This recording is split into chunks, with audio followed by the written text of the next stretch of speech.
Handy Games, one of the biggest gaming developers for Apple mobile platforms, just ported the iconic Demolition Derby themed racing game Wreckfest to iOS.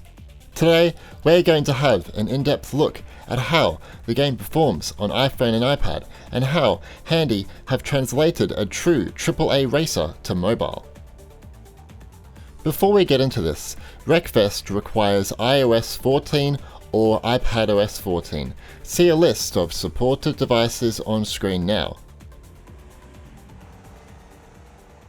Wreckfest on the App Store marks a return for AAA racers. It's been a number of years since we've seen a racer of this caliber on mobile. Feral Interactive's Grid Autosport comes to mind as being the top racer since they ported it to the App Store in 2017. Some might even look towards Asphalt 9, however, I disagree. While it's graphically impressive, it's not a premium game, with some classic free mobile monetization tropes that we've become accustomed to. Wreckfest may be a relatively old game now, but I'd say this works in favour for porting it to mobile. The original release was a good looking title, don't get me wrong, but it wasn't an ambitious one at that. It has in-depth details for cars, plenty of trackside geometry is on display, and texture pop-in is small.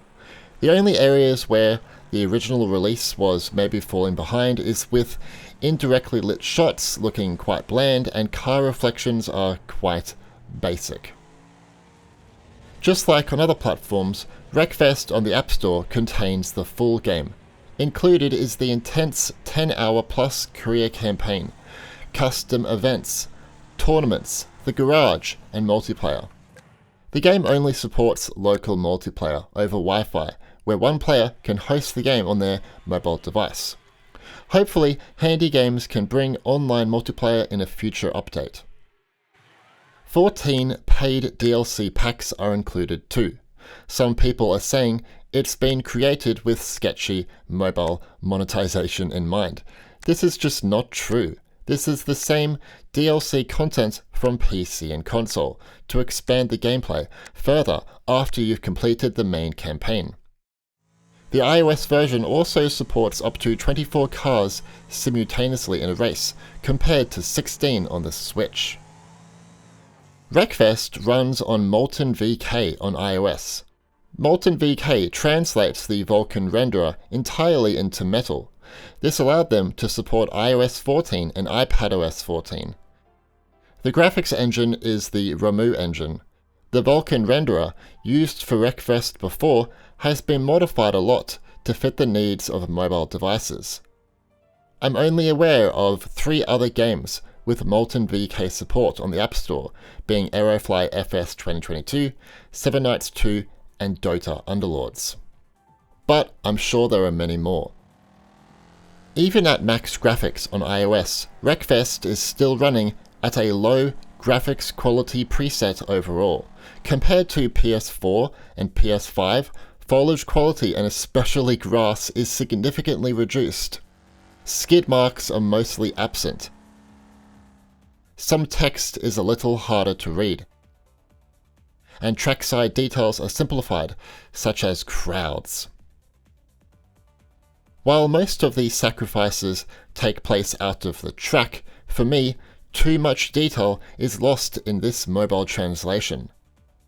The game only uses up to 1.3 GB of memory at peak, and the app takes up only 5.42 GB of storage compared to 10.7 on Nintendo Switch, 26.92 on PS4, and 24.42 on PS5. Many of the assets have been reduced significantly to make the app size really small to fit on old iPhones and iPads with reduced storage. Here are 2 ways that I believe Handy Games could have improved the visual quality. Allow only high-end devices to support an improved graphics pack. Feral Interactive's Grid Autosport allows users to download additional but optional HD textures on supported devices. These HD textures are vastly improved from the original console release. Only powerful devices support HD graphics for Grid Autosport. Elvarel's Definity Original Sin 2 is a current-gen iPad exclusive that runs at the same settings as the original PC version. Elvarel's Definity Original Sin 2 is only available on current-gen iPads, but this allows it to run at the same settings as the original PC version. From a sales point of view, I get it. I completely understand that providing only some users with advanced features might not go down well, or supporting new devices exclusively might not be ideal as well. People might get upset, as it would mean removing support for older devices. But the sacrifices are definitely noticeable. This port is almost identical to the recent Switch version, which by itself is very impressive as the hardware there is quite weak. Mind you, unlike the Nintendo Switch port, motion blur is supported on iOS, and there are custom graphic options which allow the user to adjust the game to their preferences, be they visual fidelity, frame rate, or battery lifetime. The Switch port runs at 1600 by 900 in docked mode, and 960 by 540 in portable mode, and targets 30 FPS with mixed frame pacing. PS4 runs at 1080p and targets a locked 30 FPS, and PS5 targets full 4K and 60 FPS with some minor dips. On iPhone and iPad, the UI is rendered at native resolution on every device, while the 3D scene is rendered from 40% to 83% of native resolution, depending on what you put screen scaling to. Unlike the Switch and last-gen console ports, Wreckfest supports MSA anti-aliasing. This aliasing solution greatly smooths jagged edges and can produce a better presentation, especially when compared to the game running on Switch. Load times are crazy fast on iPhone and iPad compared to other platforms. For example, here is a look at how quickly 3 iOS devices can load a custom event compared to the same custom event loading on a PS4, PS5, and Nintendo Switch. The game's touchscreen controls are as good as they can be. You have separate on-screen buttons for accelerating, braking, using the handbrake, and changing the camera angle. You have different types of steering options on offer. Slider will be handled by swiping on an on-screen slider. Arrow shows 2 arrow buttons. And tilt steers by moving the mobile device. Lastly is throttle types. Slider allows you to set the speed precisely and below the default position it will brake. Normal displays a brake and throttle pedal on screen. It's nothing you haven't seen before, if I'm honest, in other racing games, but the touch UI is minimal, and that is what we're after. The game comes with full controller support, and it works for menu interaction and gameplay. I did notice one small bug on some iPhone and iPads where the select button on a controller would not respond when selecting certain things on the menu. It's a massive shame Handy Games didn't implement controller rumble support or next-gen controller features such as adaptive triggers and haptic feedback. Now let's see how the game performs across a wide range of iPhone and iPads. For this game I'm starting with the most powerful Apple mobile chip, which is Apple M2 in the new 2022 iPad Pro. Wreckfest ships with a default value of 30 FPS, but can be changed to 60 FPS. All devices start with the same video settings too, with a mix of high and medium respectively, and MSAA is at 2 times. You can see at default settings it's a locked 30 FPS, and the resolution is 1366 by 1024. Frame delivery usually has mixed results when you crash or you're surrounded by multiple cars, but it's not that bad. On M2, you can obviously go well above default settings, very comfortably. You can easily play at max settings, with 60 FPS on average. On my 12.9-inch iPad Pro, it's running at 1982 by 1384 resolution at extreme scaling. There will be some very minor FPS drops at these settings, but it's nothing serious. Handy Games told me the M2 could probably easily do 100% scaling. Up next is Apple M1. For this video, I'm showcasing the M1 iPad Air, but you will see exactly the same performance on the M1 iPad Pro. The difference in performance over M2 is minimal. Default settings sees the same results, with mixed frame pacing in certain scenes, and the resolution is 1180 by 820. At max settings and a 60 FPS limit, the game is running at a resolution of 1958 by 1361 on my iPad Air 5th Gen.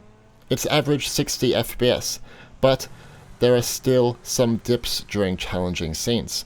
For example, the Moore Arena is quite taxing for some reason. Over to the new A16 Bionic chip found in the iPhone 14 Pro. Here on iPhone 14 Pro, default settings sees 30 FPS, with some minor frame pacing issues, especially during crashes or overlooking wide landscapes. Default settings at either 30 or 60 FPS is not a bad idea on iPhone, as it will help conserve battery life and the thermal throttling is marginal. The resolution is really low, especially on iPhone. For example, my iPhone 14 Pro is using 1278 by 589, but this will really help with the performance. Playing at max settings is definitely preferred for me, mind you, as the resolution is much higher, 2121 by 978 on iPhone 14 Pro. Older iPhone Pros often have thermal throttling and drop down to 30 FPS in this game, but this doesn't seem to be the case on the iPhone 14 Pro. Moving on to A15 Bionic. For this video, I'm showcasing the iPad Mini 6, iPhone 14 Plus, and iPhone SE 3rd Gen. All these devices see equal performance at default settings, with slightly worse frame pacing now than the A16 and Apple M1 or M2 chips. The iPad Mini 6 is running at 1133 by 744 resolution. The iPhone 14 Plus is targeting 1389 by 642. If you have an iPhone with a larger display and A15, I suggest default settings at 30 FPS to avoid thermal throttling and to help save battery. And the iPhone SE 3rd Gen is using 66.7 by 37.5. At max settings on the iPad Mini 6, the resolution is 1880 by 1235. On iPhone 14 Plus, the resolution is 2305 by 1065. Just note, playing at max graphics can have mixed results on devices with large native display res. Just note, playing at max graphics on these devices with A15 chips can have mixed results on devices with a large native display res. If you play at 60 FPS, you will experience some thermal throttling, especially during massive crashes. It can drop below 40 FPS or down to 30 in the worst case scenario. Play at 30 FPS if you want to avoid this, and you'll receive a similar FPS to default settings at 30. If you want to play at higher video settings on A15 devices with a larger display and get 60 FPS, it is possible. I suggest using my on-screen recommended settings for this type of performance. And on the iPhone SE 3rd Gen, the resolution is 1107 by 622. The iPhone SE 3 is running at such a low resolution, below 720p, so it doesn't have any issues running the game at max graphics. Let's take a look at A14 Bionic. For this video, I'm showcasing the iPad 10th Gen and the iPhone 12 Pro. Default settings are still mostly the same experience as more powerful chips, with frame pacing issues during the same challenging scenes. The iPad 10 is running at 1180 by 820 resolution, and the iPhone 12 Pro is running at 1266 by 584. For A14 devices, default settings may be the best way to go performance and battery saving wise, even if you're playing the game at a lower resolution. Playing at max graphics is just not ideal if you want to get 60 FPS. It's not possible. Sometimes it can reach 60 FPS, but it's mostly 30 and sometimes below that on certain locations. The iPad 10th Gen runs at a resolution of 1958 by 1361. And the iPhone 12 Pro is 2101 by 971. Relatively high resolutions are being used here, so it's understandable that the performance has some issues at this scaling mode. If you want to play at higher video settings, I suggest using my on-screen recommended settings. It's 30 FPS, but the game will play the best in this state. A13 Bionic is still a pretty powerful mobile chip, so how does it fare for Wreckfest? For this video, I'm showcasing the iPad 9th Gen. At default settings in 30 FPS and 1080 by 810 resolution, it's no longer a locked 30 FPS. I noticed it dropping, sometimes to 27 FPS. If you put the FPS limit to 60, it can drop into the low 40s on this chip. It's still ideal to play at default settings for the best experience here, and I doubt most of you will notice the FPS dips. Max Graphics sees similar issues to devices with A14 chips. It's never hitting anywhere near 60 FPS, but it's still quite impressive performance for this chip. Enabling a 30 FPS cap at max graphics could be a good idea, but it will drop below 30 quite often. If you want to play at higher video settings, I suggest using my on-screen recommended settings. It's 30 FPS still, but the game will play the best in this state. I don't have an A12 Bionic chip, I'm so sorry. A11 Bionic. For this video, I'm showcasing the iPhone 8 Plus. At default settings in 30 FPS, it's mostly 30 FPS, but can drop down to the low 20s on the odd occasion. It's the same resolution Wreckfest is using on the Switch in portable mode, 960 by 540. Strangely, changing the FPS limit to 60 dramatically hurts the performance at default settings, going down as low as 15 FPS in the worst case scenario. 60 FPS isn't really possible at higher settings. I'm sorry. To reach this target, you'll have to play at the lowest settings. Not a good idea, as the game looks absolutely awful playing at a resolution of 768 by 432. I suggest using my on-screen recommended settings for a more consistent experience. It won't be a locked 30 FPS, but it's the best I could get this game to run on my iPhone 8 Plus. What about the A10 Fusion chip? For this video, I'm showcasing the iPhone 7 Plus. Default settings runs at the same resolution as the iPhone 8 Plus, 960 by 540. With the FPS limit at 30, you'll see anywhere from 20 to 30 FPS. It's not on par with the Switch port, unfortunately. Enabling 60 FPS at these settings, it will go down as low as 10 FPS. 10. To make the game somewhat playable, I had to play the game at the lowest settings, which is also targeting 768 by 432 resolution, to reach up to only 40 FPS. So for the best experience on A10 Fusion chips, I suggest using my on-screen recommended settings. It's low settings and 30 FPS, but ultra screen scaling keeps a high-ish resolution of 1286 by 723, and 2x MSAA anti-aliasing removes visual artifacts. I find it hard to believe this game even runs on the A9 chip, but here we are. For this video, I'm showcasing the iPhone SE 1st Gen. Since this device is running at only 568 by 320 res, the game actually works okay here, I guess. At default settings, it's mostly 30 FPS, which is crazy, with some dips here and there. Enabling 60 FPS, it can go up to 45 FPS. At the lowest graphics, which is also targeting a ridiculously low res of 454 by 256, I could still not get it to reach 50 FPS. I wanted to see how max graphics would go here, and it's about 20 FPS. Actually quite impressive for this chip that is able to maintain 20.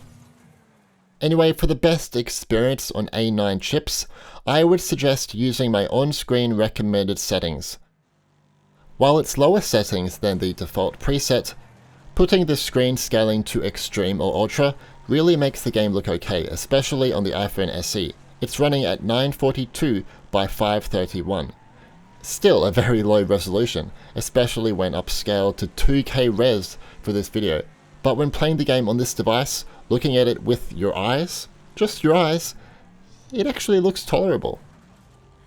What do you think of the Wreckfest mobile port? Are you impressed or disappointed?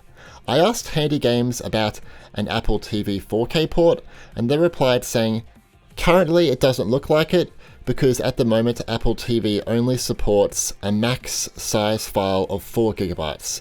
As soon as that changes, we'll very likely look into it. I hope they can also consider an Apple Silicon Mac version, or allow the iOS version to be playable on M1 and M2 based Macs. Now don't get me wrong, I love that Handy Games brought this game to mobile. It's the whole game, minus online multiplayer. However, I'm left a tiny bit disappointed with this port. Performance-wise, it's mostly excellent, especially on new devices. But I think it could look much better on new iPhone and iPads, and it's missing a lot of important tech, such as next-gen controller support, FXAA anti-aliasing from PC, and over 60 FPS is broken on ProMotion displays right now. Anyway, leave a like if you enjoyed this video, and subscribe and turn on notifications to stay up to date with everything Apple gaming related. My name's Stewie, and thanks for watching.